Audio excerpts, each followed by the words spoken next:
पत्रकारों के साथ आपके साथ भी दिक्कत है। आप लोगों को भी खुद के बारे में बहुत ज्यादा गलतफहमी है। हम इसी में उलझे रहेंगे तो उनकी मदद कब होगी। नीरजा मोदी स्कूल के जो मालिक है उनको बहुत बड़ा घमंड है, उसको बहुत गलतफहमी है। पुलिस भी वहां सेट हो गई। ठोक के मारो बीजेपी के लोगों को, जिताओ। जो आदमी मौत से नहीं डरता उसको बीजेपी कौन बीजेपी। मुख्यमंत्री का बयान आ रहा था कि सब मंत्रियों को मैंने कहा अस्पताल जाओ, मंत्री डॉक्टर नहीं है, लाश तो बता दे कि मरा है कि जिंदा है। यदि कहीं पर भी गड़बड़ हुई है तो राजस्थान की बीजेपी की सरकार जो पेपर लीक को मुद्दा बनाती है, अब उनको बताना चाहिए भारतीय जनता पार्टी के विधायक की बेटी कैसे बन गई आरएस अफसर। उनको मौका दे दिया, जब मामला खुल गया तो जांच करा लो, उसकी भी सच्चाई सामने आनी चाहिए। अभी थोड़े दिन पहले ईडी भेजी थी, तो अभी कई मामलों में मेरे को बीजेपी से निपटना है। नमस्कार दोस्तों, आपका स्वागत है भारत रफ्तार में और मैं हूं आपके साथ हरी। आज हमारे साथ प्रताप सिंह जी खचरियावास है मौजूद है। खचरियावास जी, लगातार राजस्थान में है वो हादसे हो रहे हैं, सड़क हादसे, और मंत्री या कहूँ कि जितने भी सरकार में बैठे हैं या विपक्ष की बात करें तो भी वो भी चुप बैठे हैं। नहीं, ये तो सरकार की जिम्मेदारी है। सड़क सुरक्षा को लेकर हजारों करोड़ का बजट पड़ा है। अब वो बजट किस मद में जा रहा है, कहाँ खर्च कर रहे हैं, सरकार को, मुख्यमंत्री भजन लाल जी को जवाब देना चाहिए। क्योंकि सड़क सुरक्षा का पैसा डायरेक्ट मुख्यमंत्री के अंडर में होता है।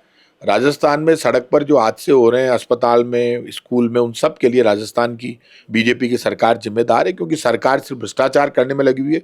दोनों हाथों से जब जेब काटने में लगी हुई हो सरकार, तो उस सरकार को ना मौतों से मतलब है, ना उनको गरीब के दर्द से मतलब है, ना भूख से मतलब है, ना रोजगार से मतलब है। राजस्थान की बीजेपी की सरकार को सिर्फ पैसे कमाने से मतलब है। परिवहन विभाग के लोग गाड़ियों के पीछे भाग रहे हैं, वसूली कर रहे हैं, और वसूली के कारण गाड़ियां आगे आगे भागती है, एक्सीडेंट होते हैं, इसलिए लोग मर रहे हैं। कई नेता है जो कि क्रेडिट की बात करें तो भी 1000 किलोमीटर दूर से आ जाते हैं, चुनाव प्रचार के लिए 1000 किलोमीटर दूर से आ जाते हैं, अपनी विधानसभा में अपना कोई काम होता है तो बहुत दूर से आ जाते हैं। लेकिन कल इतना बड़ा हादसा हुआ हरमाड़ा का, लेकिन कोई भी नेता, पक्ष या विपक्ष, दोनों के ही नहीं पहुंचे ज़्यादा। देखिए, जो हादसा हुआ और इस हादसे में सारे नेता सब जगह पहुंचेंगे। सिर्फ नेताओं की उस वक्त जो दुर्घटना हो गई, उसके बाद में अस्पताल में इलाज कराना जरूरी है। हादसे में तो आज वहाँ नेतागिरी करना जरूरी नहीं है।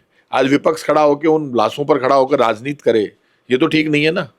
तो अब उनका इलाज हो जाए। सब, जब जितने लोग जा सकते थे सब हॉस्पिटल में गए, जाकर संभाला। वहाँ हॉस्पिटल में नेताओं की भीड़ की जरूरत नहीं थी, वहाँ डॉक्टरों की मदद की जरूरत थी कि डॉक्टर मदद करे। ज्यादा भीड़ लगाने से वहाँ सारे मंत्री कल पहुंच गए, तो वहाँ मंत्री और विपक्ष खड़े होकर आपस में लड़ते। मुख्यमंत्री का बयान आ रहा था कि सब मंत्रियों को मैंने कहा अस्पताल जाओ, मंत्री डॉक्टर नहीं है। मंत्री क्या करेंगे, विपक्ष क्या करेगा। तो डॉक्टरों को इलाज करना जरूरी था, तो वो डॉक्टरों को इलाज नहीं करने दिया। एक दो लोग तो इसीलिए निपट गए। अब आपको जाना था शाम को, जब व्यवस्था हो जाए, कर दे, आप जाते हैं। फिर ये गए, उनका दर्द नहीं समझ सकते। जो घायल पड़ा है उसको इलाज की जरूरत है, मदद की जरूरत है सरकार की। हम इसी में उलझे रहेंगे तो उनकी मदद कब होगी। कि साहब हमारी यहाँ सुनवाई नहीं हो रही, हमारे परिजन नहीं मिल रहे, लाश तो बता दे कि मरा है कि जिंदा है।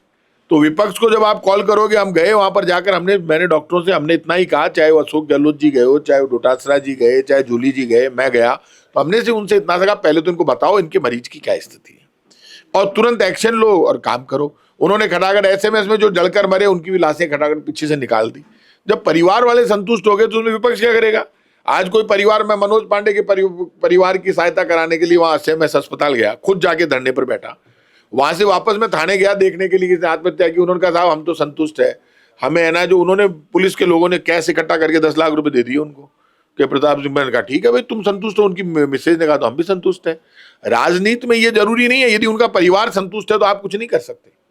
बीजेपी के एक विधायक है ब्यावर के, उनकी पुत्री है वो आरएएस बन गई, और फर्जी आरएएस बनी क्योंकि उनके कान में कोई प्रॉब्लम नहीं थी, विकलांगता का सर्टिफिकेट लगाया, लेकिन अब तक उस पर कोई कार्रवाई नहीं हुई है। देखिए, ये जो भास्कर में और आपके भारत रफ्तार, आप भी सवाल कर रहे हो, मेरे से सवाल खड़े किए, पूछा उन्होंने, विधायक की बेटी हो चाहे आम आदमी की बेटी हो, सवाल विधायक का नहीं है। यदि कहीं पर भी गड़बड़ हुई है तो राजस्थान की बीजेपी की सरकार जो पेपर लीक को मुद्दा बनाती है, अब उनको बताना चाहिए भारतीय जनता पार्टी के विधायक की बेटी कैसे बन गई आरएस अफसर, और कैसे आपने उनको मौका दे दिया। जब मामला खुल गया तो जांच करा लो, उसकी भी सच्चाई सामने आनी चाहिए।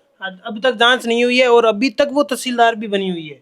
नहीं, उनको जांच करानी चाहिए और दूध का दूध, पानी का पानी करना चाहिए। और मैं ये नहीं कह रहा कि आप किसी की बच्ची को टारगेट करके बिना जांच के आप करो, लेकिन कार्रवाई करे बीजेपी। बताए कि बीजेपी पेपर लीक को रोज मुद्दा बनाती है, ऊपर मुंह कर करके डायलॉग बाजी करती है, तो बीजेपी करके दिखाए कुछ।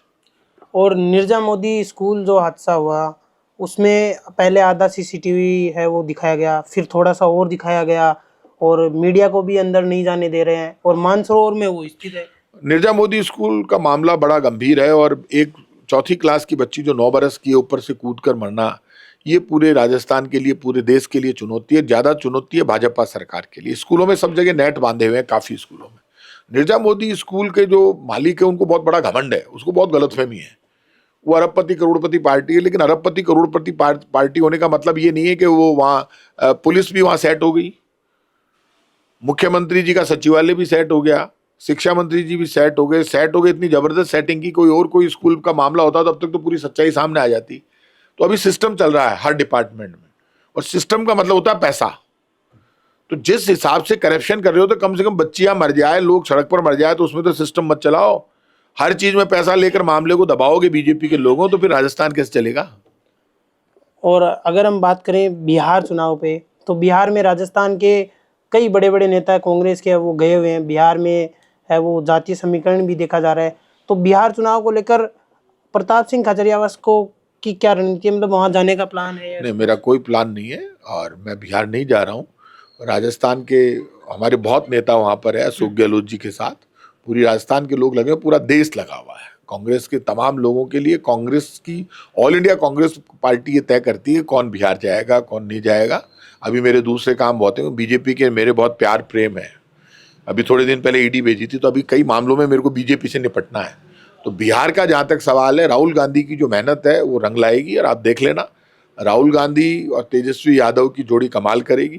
तेजस्वी यादव मुख्यमंत्री बनेंगे, और ये जो तेजस्वी यादव मुख्यमंत्री बनेंगे ये कांग्रेस और राजद का मिला जुला जो सीटों का खेल है उसमें बहुत बड़े बहुमत के साथ आ रहे हैं। क्योंकि नीतीश कुमार जी को खुद को पता नहीं है सुबह क्या बोलते हैं शाम को क्या बोलते हैं। अब जमाना बदल गया, बिहार बदल रहा है, और जैसे ही बिहार राहुल गांधी जी और तेजस्वी यादव जीतेंगे, तेजस्वी मुख्यमंत्री बनेंगे, पूरे देश में पेट्रोल डीजल भी सस्ता हो जाएगा। अभी जीएसटी कम किए बिहार चुनाव के रिजल्ट से पहले, तो जैसे ही बिहार का रिजल्ट हारेगी बीजेपी, तब आप देखना राजस्थान में पूरे देश में मजा आ जाएगा पब्लिक को। इसलिए बिहार के लोगों से कहूंगा पूरा देश तुम्हारी तरफ देख रहा है, ठोक के मारो बीजेपी के लोगों को, जिताओ राष्ट्रीय जनता दल और बनाओ तेजस्वी को मुख्यमंत्री, और राहुल गांधी के आह्वान पर सब लोग हमारे साथ आओ, जिससे पूरे देश को फायदा हो।